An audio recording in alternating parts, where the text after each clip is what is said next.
Hello, my name is Eric D. Martin, certified public bookkeeper. Today I'm reading from this book, How to Start a Home-Based Bookkeeping Business. Today we are in Chapter 4, Establish Your Business Identity. After you have decided that you are ready to start your own business, you need to do some things to establish your business. What's in the name? What would the name of your business be? That sounds like an easy question, but coming up with a business name can be quite difficult. The two most common options are come up with a business name that clearly establishes your business's identity or use your own name to start the business. One caveat. Picking the right name is much more important now than in the past due to the advent of internet, search engines, social media, and more. Changing your name in the middle of your growing business could lose you the recognition and viral momentum of your business name. Some brand confusion could develop and clients could be scared off. Online links and URLs will no longer work and you will lose momentum you have had with the search engines such as Google. Some clients, contacts, acquaintances, and others will have your old email address and have difficulty locating you. You really lose a lot when you have to rebrand your business both online and offline, which makes selecting the right business name an important decision. Characteristics of a good business name. Close your eyes for a minute and think about some business names in your community or online. You can probably name a few that are good. What do you think makes a good business name? What about those names that make you wonder? What were they thinking? What is wrong with them? Sometimes common sense and instinct can help you identify a good business name. For years, I knew I didn't have the right name for my business. Now, Wrong for Success LLC just feels right for my business. You want to strive for a name for your business that is good, memorable, and meaningful. Dedicate some time to selecting your business name. Consider these characteristics of a good business name. It is not too long. Betty's bookkeeping, payroll, taxes, and other accounting services is too long. If the name is too long, clients don't remember the whole name. It will be a long website address which people may type incorrectly, and it just takes too long to stay in conversations with others. It's easy to say and spell. You don't want people to have difficulty pronouncing your name or spelling it. If they misspell it, then it is harder for them to search for you online or to remember your website or email address. It relates to your type of business and services. This may or may not work for you. If you provide a variety of services, it's more difficult to narrow them down for the name. Plus, you may not want to limit yourself or define your services too much because your business may evolve over time. I definitely do not provide the same services now as I provided when I started my business. It is unique within your industry. When it comes to bookkeeping or accounting services, this factor is more challenging. I know numerous businesses across the country with a name that includes bottom line in some form. You can use Google to help you see what names are already being used. It is somewhat creative. Many accounting professionals, myself included, are not very creative. So don't be afraid to seek the assistance of others to help you select a business name. It represents your brand and image. Consider the image you want for your business. Some names may not be suitable for one reason or another. It is not trendy. Hopefully you'll be in business for a long time, so you should avoid a trendy name. You will find it difficult to come up with a name that has all these characteristics. These are just some guidelines to help you in selecting a name. These are not hard and fast rules. What services will you provide? When selecting a business name, start by considering the services you plan to offer. Often you will read the business name should convey the type of work and services you offer. This rule might work for plumbers, electricians, and others, but it is more difficult when you are providing accounting and bookkeeping services. Consider, are you going to provide just bookkeeping services? Will you provide payroll services as well? What about tax preparation? Will you provide QuickBooks consulting and training? Plus, you should consider what types of services you will provide in 3 to 5 years or more so the business name will still be applicable. Make a list of all services you might initially provide and list all of those you might consider in the future. Create a list of possible names. Now it is time to start brainstorming. List a lot of different ideas as they come to you, regardless of how far-fetched or cheesy they may sound. Do not critique or analyze them yet. Instead, just list a bunch of possibilities and different variations. Consider a play on your name or a model that works for what you're offering. You may want to get others to help you brainstorm as well. It is best to wait a day before you start narrowing the list. Let the list sink in a bit. And be sure to give each name careful thought. Start by eliminating names that just do not work well for one reason or another. Be it that name is too long or that it simply doesn't make sense for the services you're offering. Keep cutting names until you get down to about 10 names that you will investigate as possibilities. Investigate possible names. Now that you have a list of possible names, investigate them further. You should check several factors. Name availability in your state. Go to the Secretary of State's website and do a business name search to see if the name is already taken. Also investigate the rules in your state for business names on the website for the Secretary of State. For example, usually corporations must include incorporated, corporation, corp, etc. in their name. Limited liability companies usually must include LLC, etc. Domain names. Search to see if that website name is available in the domain.com. If it is not available, is there something close possible with some abbreviations? Finding an available domain name may be the most difficult aspect of your search. If the domain name you want is not available, go to the website to check it out. Is it really a website? Or is it being parked? It has a lot of links or ads on it, indicating someone bought it for the name only.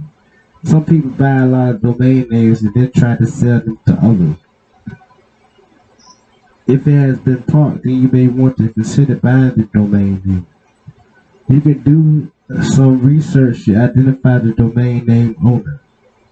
If it is a name you want, then it may be worth buying the domain name to get a .com domain. This could cost you a few $100s. If you cannot get a .com domain, then look for a name with .net, .biz, or .us. Understand that .com is preferable. If the domain name you want is available, buy it now. You can work on the website later, but it's best to secure the domain name early to prevent it from being snatched up. After you read through the criterion, you may be down to just one or two names on your list of possible, or you may have no more names on your list. If the latter is the case, then it is time to go back to your original full list of names and consider other names or variations and try again. It may be beneficial to have others help you select your business name. I never could come up with a good name for my business, but some creative people came up with great names for my business. Getting legal. After you have selected your business name, the next step is to determine which type of entity is right for your business. Your personal finance situation and Tax implications should be considered. I recommend you seek legal advice for this decision. The information below can help you begin to understand the different types of entities with a listing of few general pros and cons of each type. This information can help you be prepared to ask questions and discuss the issue with your attorney and possibly a tax advisor if you are not familiar with the tax implications. This information is not intended to be legal or tax advice. You will need to complete the file various forms with your state, such as articles of incorporation, articles of formation, registration of a fictitious name, etc. Depending on which type of business entity you select. In many states, the Secretary of State's website will provide information about which forms are required for each type of entity along with the cost. Some states even provide the required documents as PDF forms that you can complete and file online or print for your attorney to review. For example, the articles of organization for an LLC on the Missouri Secretary of State's website are included in the appendices. The filing fees and corporation fees etc. will vary by state and can cost from $150 to $500. If your state does not provide the forms online, then other options are available. Online companies, My Corporation, LegalZoom, etc. can help you complete and file the forms with your state. You can use Google to find sample forms that you need filing. The public library usually has books, such as how to form your own LLC with a CD of sample forms in it. Or you can order the book online at www.nolo.com. After you prepare the required documents, you may wish to have your attorney review them. Types of entities and considerations. Depending on which type of entity you select, the state has different rules and requirements for naming your business. For example, if the business is a corporation, many states require corporation, corp, or something similar in the business name to indicate that it is a corporation. Check with your Secretary of State for the rules in your state. Sole proprietor. A sole proprietor is the most common form of business. You are the sole owner and your personal assets have no liability protection of your personal assets. If someone sues the business, your personal assets are at risk too. In general, the state has no filing requirements. If you use your own name for the business, you can simply wake up one morning and declare, "I'm in business," and you would be operating as a sole proprietor. Of course, you would need to obtain business licenses and permits, open a bank account, etc. But you do not have to file anything with the Secretary of State to form a sole proprietor as you need to do with the other business entities. In some states, if you are a sole proprietor not using your own name as the business name, then you need to file a registration of fictitious name form or something similar. For example, if I wanted to operate my business as Michelle L. Long CPA, then I do not need to register a fictitious name because it is my own name. If my business name is M. Long Consultant, I need to file a registration of fictitious name because it is not my name. In some states, a fictitious name may be referred to as doing business as a DBA. Usually, the state website has a lot of information regarding this process. But call the state if you have questions. A sample of Missouri registration of fictitious names form is in the appendices. Because you are a sole proprietor, all profits or losses of the business will flow through to your personal tax return. You will have a file. You will file a Schedule C form for the business with your personal 1040 tax return. As a sole proprietor, you are not an employee, but instead you may take owner's draws from the business.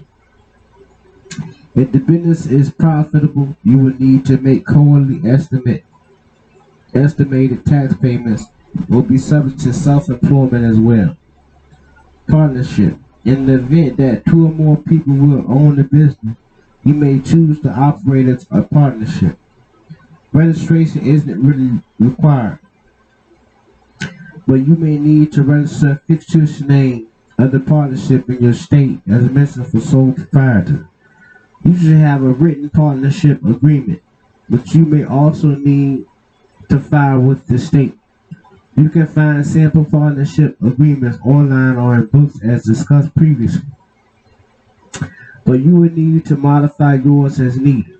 If you have two equal partners, what we'll do in the event of a disagreement? It is a good idea to designate a neutral third party to be the tiebreaker when needed. Additional considerations will include: what if one of the partners dies? What happens to her ownership in the business? Does it automatically go to heirs or can the remaining partner buy them out? As you can see, you have a lot more to consider when you are forming a partnership. You should seek the advice and assistance of an attorney. The partnership will need to file a partnership tax return from 1065 and the profits or losses of the business will flow through to the partners on Schedule K-1 form to be included on the personal tax return of each partner. Partnership tax laws are more complex and you may need to seek assistance from the tax provider. Corporation C or S. If you decide to form a corporation, then you can get some liability protection of your personal assets.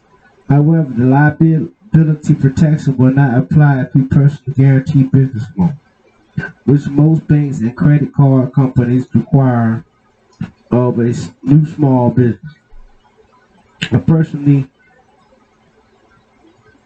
negligent or fail to payroll or sales taxes, you will need to file articles of incorporation with the Secretary of State to form the corporation. Some states require other documents to be filed initially and on an annual basis to maintain the corporation in good standing. Check with the Secretary of State to determine the requirements for your corporation. You need to name officers of the corporation: president, vice president, secretary, and treasurer, and a board of directors, which may be just you and your spouse or significant other. You will need bylaws and annual meetings with minutes. The board of directors will need to authorize certain activities, such as borrowing money or selling an asset, and document such activities in the minutes and the board meeting. You purchase stock of the corporation and will be paid as an employee. You probably should have an attorney to assist you with the requirements for a corporation. A corporation is a legal entity separate from the owners. The owners of the corporation are employees, and the payroll tax rules and the requirements will apply. The corporation will file a corporate tax return from 1120 for C corporation or Form 1120S for S corporation. And the tax laws are more complex. The profits or losses of a C corporation are taxed at the corporate level. If the corporation elects to be taxed as an S corporation, then you would need to file an election by a small business corporation form 2553 with the Internal Revenue Service within 2 months and 15 days after the beginning of the tax year. The profits or losses of an S corporation flow to the owner from K1 to be included on the personal return of the owners. Some owners like this flow through because many businesses have losses in the early years. For an S corporation, these losses will flow through to the personal returns of the owners and offset others' income. S corporations and their owners have some tax benefits and tax planning opportunities. However, the rules can be quite complex and are beyond the scope of this book. You should consult with your tax advisor to determine if it will be advantageous for you to form an S corporation. Keep in mind the additional costs of a corporation, annual reporting and filing document requirements, payroll, and additional tax complexity compared to the possible benefits. Limited liability company. The limited liability company has become an increasingly popular choice over the past few years. A limited liability company provides some liability protection without the complexity of a corporation. With an LLC, you need to file articles of organization with the state, and you need an operating agreement. You can form a single member LLC, which provides a good alternative to operating as a sole proprietor, as an LLC can be taxed as a sole proprietor or can elect to be taxed as an S corporation. If the LLC is taxed as a sole proprietor, you take owner's draws and file a Schedule C form just like a sole proprietor. Obtain an employee identification number. After you have registered your business with the state, the next step is to obtain an employee identification number, which may be called a tax ID number, from the Internal Revenue Service. Go to www.irs.gov to fill out the EIN application SS4 and obtain an EIN for your business. You need to indicate the business name and type of entity. So you cannot do this until those steps have been completed. For your benefit, the Form SS4 application for ID number is included in the appendices. Even if you will operate your business as a sole proprietor with no employees, you should obtain an EIN as a sole proprietor. You perform services for other businesses, and they pay you over $600 during the year. Those businesses will need to send you a 1099 miscellaneous form at year's end. You will need to provide them with your EIN for this purpose. You will use EIN to open business checking account and to put on the business tax return as well. Business license or permit. After you have selected the type of entity and registered with the state, the next step is to get a business license. Many cities, counties, or states require you to obtain this license. To get your business license, contact City Hall or your county government office because each will have its own requirements. You will need your official business name and EIN number to apply for your business license. Keep in mind that you usually have to renew the license annually and that it may cost anywhere from $50 to $700. Another consideration is that some local governments now require permits for home-based businesses or that your own homeowners associations may set rules and restrictions concerning home-based businesses. Contact your City Hall and homeowners association to see if these apply to you. Sales tax license. In most states, accounting and bookkeeping services are not subject to sales taxes. However, you need to check with your state to confirm. For example, I believe that Connecticut has different rules and that the services are considered a retail sale and subject to sales taxes. I think this is probably the exception to the rule, but you need to confirm the rules in your city and state. On the other hand, if you will sell products such as software, books, training guides, or other products, then you will probably need to collect and remit sales tax on product sale. It is important to clarify with your city and state which sales taxes might apply to your business. You do not want to be in business for several years and then have sales tax audit and discover that you should have been collecting taxes when you were not. Business checking account. After you have formed your business entity and obtained the EIN, it is time to open a business checking account. You should not mix business and personal expenses for many reasons. One reason is that the Internal Revenue Service may disallow many deductions as personal if you do not keep business expenses separate.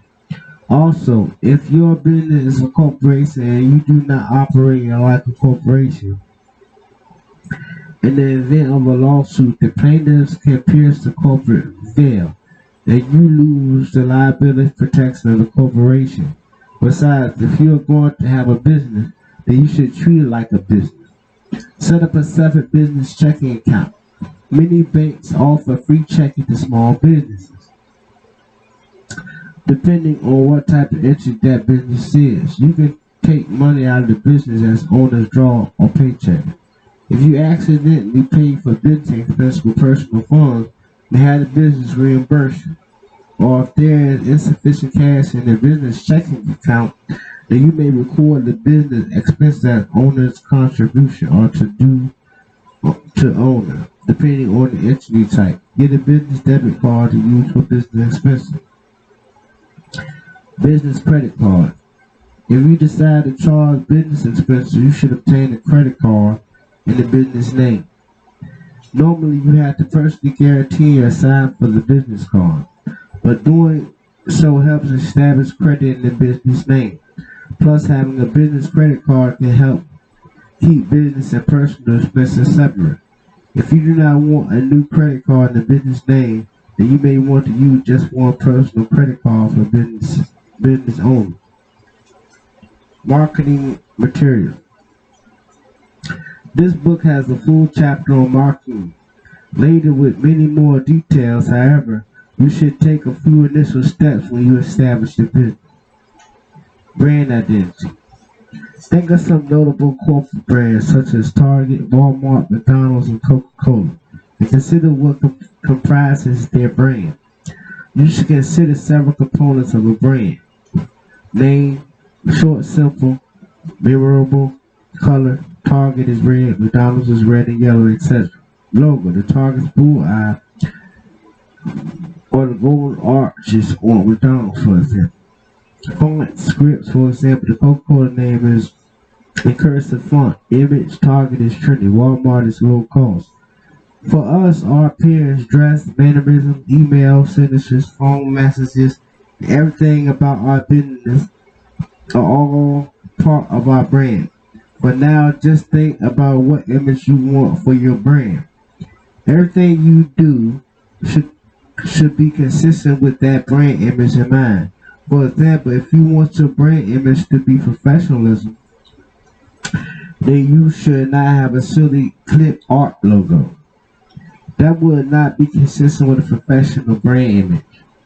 Write down some aspects that will define your brand and keep them in mind as you begin developing the marketing for your business. Logo. When I started my business, I used the Certified Public Accountant logo provided by the American Institute of Certified Public Accountants. Then when I joined the QuickBooks Pro Advisor program and became a Certified Pro Advisor, I began using that logo too alongside the CPA logo. I never had a real company logo for my business until a few years ago. I decided I need a logo to go with my new business name, Long for Success, LLC. I knew graphic artists could provide me with several 5 to 10 possible logos. However, this service could be quite costly. From $500 to $7,000, and I was concerned that 5 to 10 possibilities would not be enough for me to find the right logo for my business. I discovered that Intuit had partnered with an online company, 99 Designs, to form Intuit Creative Solutions, to help bring together designs for people like me who are looking for a logo or other creative designs. As part of the process, you set up a logo contest by which several designers submit their ideas based upon the requirements you specify and the feedback you provide. My logo contest lasted a week, and I had about 30 designers submit over 400 variations of logos. Many were modifications and changes based on feedback from me about what I liked or did not like about them. At the end of the contest, I selected the winning design that had a logo for my business. I really liked the ability to see logos submitted by numerous designers, and best of all, it was only a few $100s. You can use other ways to get a logo for your business. Perhaps you have a friend, relative, or neighbor who is creative and could help you with a logo. Contact the high school, local community college, or university to see if some students would be interested in creating a logo for you. The Nike switch was created by a graphic design student and cost Nike only $35 many years ago, of course, but still a bargain. Similar to selecting a name for your business, it helps to know what makes a good logo. Again, think of some well-known logos. Nike Swish, Target's Bullseye, and think about how the characteristics compare with these characteristics of a good logo. It's simple and uncluttered. It's memorable, works in a variety of formats. Black and white, small for Twitter, LinkedIn, or Facebook, or large for web headers. Represents your brand or image. Colors and fonts matter and convey different messages. Keep these characteristics in mind when you select a logo for your business. I would advise against using clip art or stock images because those may not convey the image you want for the brand of your business. Business cards. You will want to get business cards right away so you can start handing them out. You may want the same person who creates your logo to create business cards for you as well. Alternatively, you can order business cards online from several sources. These sources often have business cards created to help you create your own card. Keep in mind the brand image we discussed earlier. When you get business cards, you probably do not want your business cards to convey cheap or unprofessional. So do not print them yourself on card stock from the office supply store. Do not order the free cards from Vistaprint. They have Vistaprint printed on the back. You can order hundreds of quality business cards for less than $50 with a little bit of research. Remember that if you want the cards to portray the right image for your company brand. I have ordered my cards from www.overnightprints.com for many years because I like the quality of the cards. The card stock is thicker than that of most business cards and really conveys an impression of quality cards, but at a reasonable price. I pay extra for rounded corners to add to the quality impression, and this differentiates my cards from others. You can order business cards online from other sources. Most office supply stores offer them as well. Watch for sales and sign up for the newsletters. Stores often send out discount codes, but do not chintzy when ordering or handing out your business cards. They are not very expensive, and you should pass out business cards freely. You may want to give people several so they can keep one and pass to others to keep possible referrals for you. Leave cards at businesses you frequent and distribute them in many local places and other coffee shops. Okay. Thanks for listening to this message of Chapter 4 on how to start a home-based bookkeeping business.